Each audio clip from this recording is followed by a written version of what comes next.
नमस्कार, उत्तराखंड समाचार में आपका स्वागत है। मैं प्रियम शंकर झा। सबसे पहले मुख्य समाचार।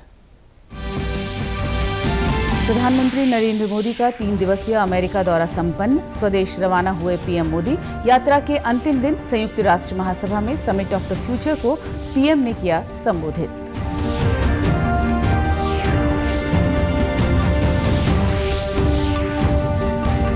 उत्तराखंड की सांस्कृतिक और पारंपरिक कलाओं को मिल रही पहचान। अयोध्या में श्री रामलला को पहनाई गई ऐपण कला से सुसज्जित वस्त्र।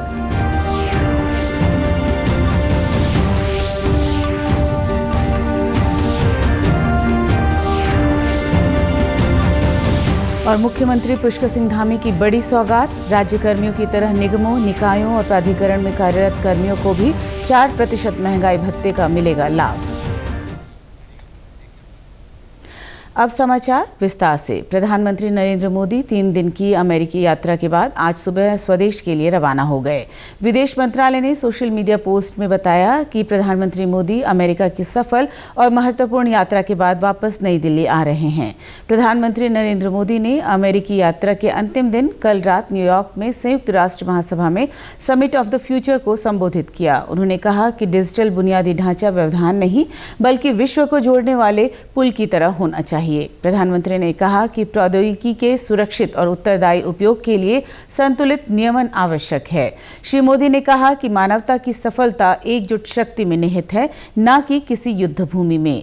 शांति और सुरक्षा पर खतरों को लेकर प्रधानमंत्री ने कहा कि सभी मुद्दों पर वैश्विक कार्रवाई वैश्विक आकांक्षा के अनुरूप होनी चाहिए। उन्होंने विश्व के भविष्य को लेकर विचार विमर्श में मानव केंद्रित दृष्टिकोण को सर्वोच्च प्राथमिकता देने को कहा। Success of humanity lies in our collective strength, not in the battlefield. और वैश्विक शांति एवं विकास के लिए ग्लोबल संस्थाओं में रिफॉर्म्स आवश्यक है। Reform is the key to relevance.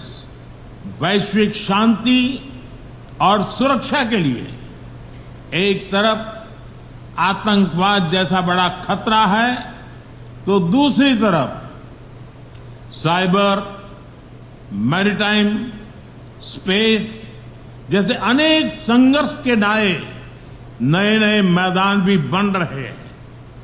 इन सभी विषयों पर मैं जोर देकर कहूंगा कि global action must match global ambition. Uttarakhand की समृद्ध सांस्कृतिक धरोहर और पारंपरिक कलाओं को न केवल एक नई पहचान मिल रही है बल्कि भविष्य की पीढ़ियां भी इससे प्रेरित होकर जुड़ रही हैं।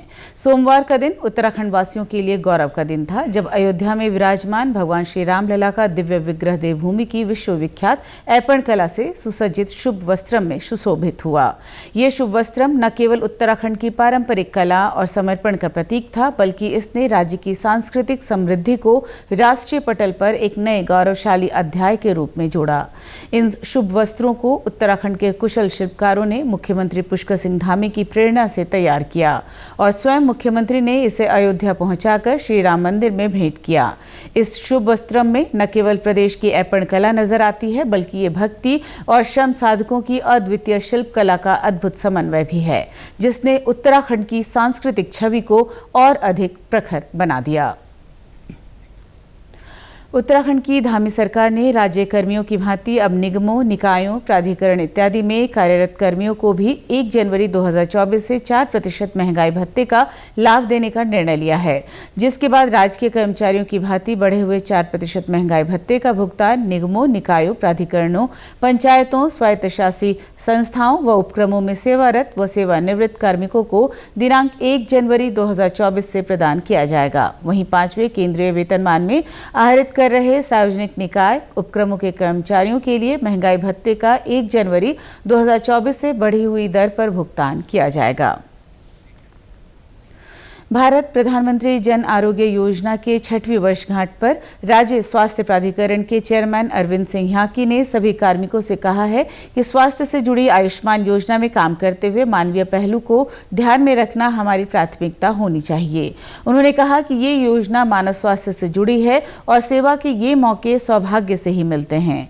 कार्यालय सभागार में आयोजित कार्यक्रम में प्राधिकरण के चेयरमैन ने कहा कि आयुष्मान योजना के बेहतर संचालन में सहयोग के लिए आम लोगों में भी जागरूकता का संचार किया जाना जरूरी है। ऐसा हो कि लाभार्थी निःशुल्क उपचार पर खर्च होने वाले पैसे को सरकार का नहीं बल्कि स्वयं का पैसा समझे और दुरुपयोग की स्थितियों को लेकर खुद भी सजग रहे।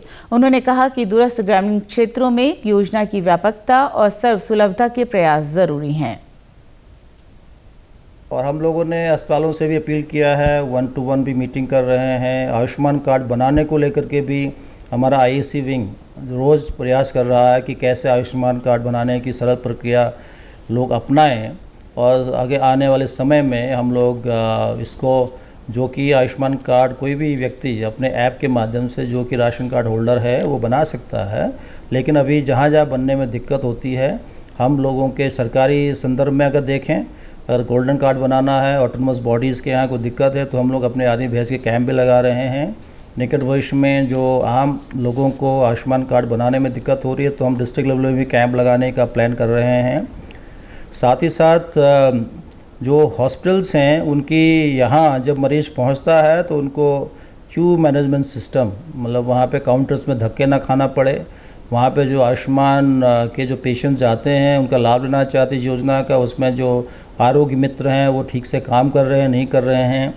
ऐसे पेशेंट्स का वेटिंग एरिया बना है नहीं बना है, उनके एडमिशन से लेके डिस्चार्ज तक उनको दर दर न भटकना पड़े और एक क्यू मैनेजमेंट एक अच्छे तरीके से हो, उसका प्रबंध भी हम लोग देखने के लिए एक स्ट्रेटजी बना रहे हैं।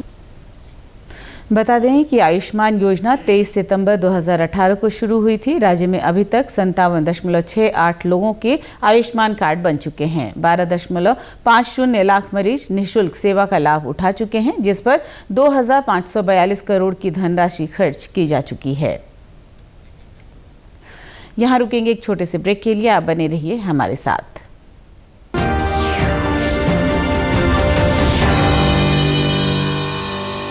क्या आप भी इंग्लिश सीखना चाहते हैं, फर्राटेदार इंग्लिश बोलना चाहते हैं, अच्छे अंग्रेजी के मुहावरों के साथ साथ आम बोलचाल में भी अंग्रेजी का प्रयोग करना चाहते हैं? तो चाहे आप विद्यार्थी हैं, वर्किंग प्रोफेशनल या house maker, we are here to make your communication skills way better. संपर्क करें doctor Kanchan Negi, founder ebullient English international institute, Dehradun.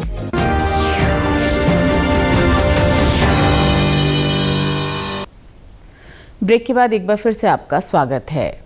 IIT Delhi, Mumbai और मद्रास की तर्ज पर THDC hydro engineering college Bhagirathipuram Tehri को आईआईटी रुड़की का हिल कैंपस बनाने की कवायद शुरू हो गई है। इस संबंध में उच्च स्तर पर बैठक भी हो चुकी है। टिहरी हाइड्रो इंजीनियरिंग कॉलेज के निदेशक प्रोफेसर शरद कुमार प्रधान ने बताया कि 1-2 और बैठकें होने के बाद इसे अंतिम रूप दिए जाने की उम्मीद है। उन्होंने कहा कि आईआईटी मद्रास, दिल्ली और रुड़की के पूर्व में ही सैटेलाइट कैंपस संचालित हो रहे हैं। ऐसे में रुड़की आईआईटी का हिल कैंपस बनाने के लिए हाइड्रो इंजीनियरिंग कॉलेज में पर्याप्त संसाधन और संभावनाएं हैं। मुख्यमंत्री जी ने इसकी घोषणा की थी कि टीएचडीसी आईएचईटी को आईआईटी रुड़की का हिल कैंपस बनाया जाएगा। तो उसमें हमने प्रपोजल सबमिट किए और उससे रिलेटेड कुछ पत्र भी लिखे गए, जो हमने केंद्र सरकार को पत्र लिखे थे। तो यही निर्णय लिया गया कि हम आईआईटी रुड़की के साथ 2-3 बैठक करके उस क्षेत्र को चिन्हित करें कि जिस क्षेत्र में हम अपना ये जो अनुसंधान है वो कर सकेंगे। और क्योंकि ये टीएचडीसी आईएचईटी जो इंस्टीट्यूट है ये हाइड्रो एनर्जी के ऊपर स्थापित किया गया था, तो हमारी कोशिश यही है कि हम energy, renewable energy, alternate energy, climate change, flood management और फायर मैनेजमेंट, जो कि पहाड़ी क्षेत्र की समस्याएं हैं, पर्वत से संबंधित, माउंटेन से संबंधित, रिवर से संबंधित और फॉरेस्ट से संबंधित, तो इन समस्याओं को ध्यान में रखते हुए किसी अनुसंधान केंद्र के ऊपर विचार करें। और इसके लिए हम बैठक फिर से आईआईटी रुड़की में करने जा रहे हैं। वहीं टिहरी विधायक किशोर उपाध्याय ने कहा कि आईआईटी से बड़ा कोई संस्थान नहीं है। इसके बनने से टिहरी ही नहीं बल्कि पूरे पहाड़ी क्षेत्र का विकास होगा। यहाँ पर्वतीय क्षेत्र में और विशेषकर टिहरी में आईआईटी की स्थापना से यहाँ के बच्चों का भविष्य उज्जवल हो। देखिए, शिक्षा ही जो है वो व्यक्तित्व को आगे बढ़ाती है और IIT से बड़ा तकनीकी के क्षेत्र में, शिक्षा के क्षेत्र में कोई दूसरा संस्थान नहीं है।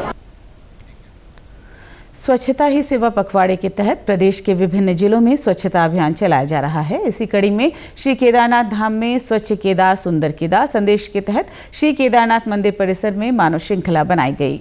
इस दौरान दर्शन करने पहुंचे तीर्थयात्रियों और स्थानीय लोगों को धाम को स्वच्छ व प्लास्टिक मुक्त रखने की अपील की गई।